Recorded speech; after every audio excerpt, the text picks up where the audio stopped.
नमस्कार, one India Hindi में आपका स्वागत है। मैं हूं राहुल पांडे। पश्चिमी यूपी की 11 जिलों के 58 सीटों के लिए हो रहे पहले चरण के चुनाव में योगी सरकार के 8 मंत्रियों की प्रतिष्ठा दांव पर है। पहले चरण में जिन मंत्रियों के कामकाज की अग्नि परीक्षा होनी है, उनमें ऊर्जा मंत्री श्रीकांत शर्मा, मंत्री सुरेश राणा, पशुधन मंत्री लक्ष्मी नारायण चौधरी का भी नाम है। इसके अलावा स्वतंत्र प्रभार के व्यवसायिक शिक्षा मंत्री कपिल अग्रवाल भी मैदान में है। यूपी का दंगल पश्चिमी यूपी से शुरू हो रहा है और यहाँ पर सबसे बड़ी अग्नि परीक्षा योगी सरकार के मंत्रियों की ही है, क्योंकि बीजेपी को इन मंत्रियों से बहुत उम्मीद है। इसीलिए पार्टी ने इन पर भरोसा जताते हुए दोबारा टिकट भी दिया। पश्चिमी यूपी के 11 जिलों की 58 सीटों के लिए हो रहे चुनाव में मंत्रियों और विधायकों की जनता के बीच जमीनी हैसियत का अंदाजा होगा। पश्चिमी यूपी किसान आंदोलन को लेकर चर्चा में रहा है। गन्ना किसान चुनाव में निर्णायक भूमिका अदा करते हैं। यहाँ पर गन्ना किसानों का भुगतान और गन्ना के दाम यहां पर बड़ा मुद्दा है। राज्य मंत्री अतुल गर्ग का मुकाबला यहां सपा रालोद के गठबंधन के उम्मीदवार विशाल वर्मा, सपा के उम्मीदवार कृष्ण कुमार और कांग्रेस के सुशांत गोयल से है। बीजेपी को लगता है कि अगर पश्चिमी यूपी में कब्जा कर लिया तो फिर से पूर्ण बहुमत की सरकार बनने की राह आसान हो सकती है।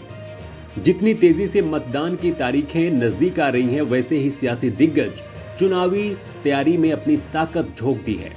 किसान आंदोलन के बाद पश्चिमी उत्तर प्रदेश की राजनीतिक स्थिति बदली है। पूर्व केंद्रीय मंत्री चौधरी अजीत सिंह के निधन से सहानुभूति और किसान आंदोलन की लहर पर सवार होकर आरएलडी ने पंचायत चुनाव में बेहतर प्रदर्शन किया था।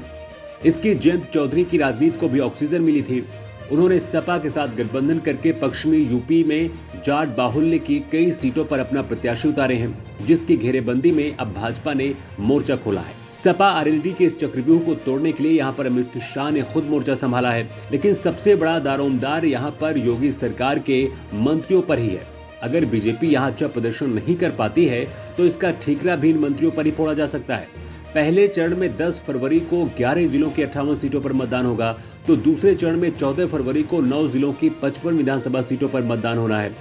इस तरह से पहले सूबे में दोनों चरणों में पश्चिमी उत्तर प्रदेश के ज्यादातर इलाकों में चुनाव होंगे, जहां जाट और मुस्लिम वोट काफी अहम मायने रखते हैं। इस बार के चुनाव में सपा और आरएलडी मिलकर किस्मत आजमा रहे हैं और जाट मुस्लिम समीकरण को जोड़ने में लगे हुए हैं, और बीजेपी के लिए यही सबसे बड़ी यहां पर कठिनाई दिख रही है। इस खबर में इतना ही। ज्यादा अपडेट्स के लिए आप बने रहिए वन इंडिया हिंदी के साथ।